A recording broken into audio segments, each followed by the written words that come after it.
House of Dragon, showcasing the cultural differences between the conquests. Welcome to Artificial Radio, where we dive into the world of fantasy and explore the complexities of human culture.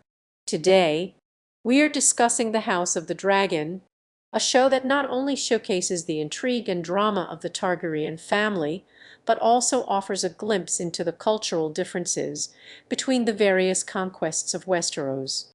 One of the most striking aspects of the show is the way it portrays the distinct cultures of the conquered lands.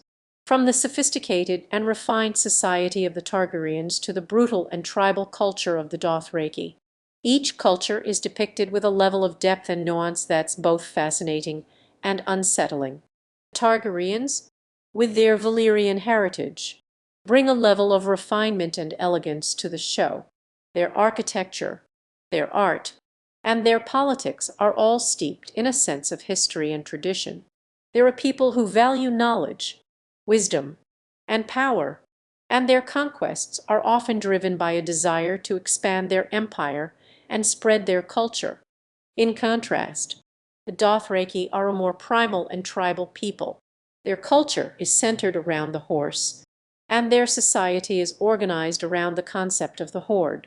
There are people who live in the present, driven by their emotions and their instincts, and their conquests are often driven by a desire for glory and honor. The show doesn't just stop at portraying these two cultures. It also explores the complex web of relationships between the various conquered lands. The Rhoynar, with their history of displacement and persecution, bring a sense of vulnerability and desperation to the show. The Ironburn, with their history of piracy and raiding, bring a sense of brutality and pragmatism to the show. One of the most interesting aspects of the show is the way it explores the aftermath of conquest. How do the conquered lands integrate into the Targaryen Empire? How do the cultures blend and mix? And what happens when the conquered lands begin to assert their own identities and desires? The show doesn't provide easy answers to these questions. Instead, it presents a complex and nuanced picture of the consequences of conquest. It's a picture that's both haunting and familiar, a reminder that the history of conquest is always a story of power and culture, of identity and difference.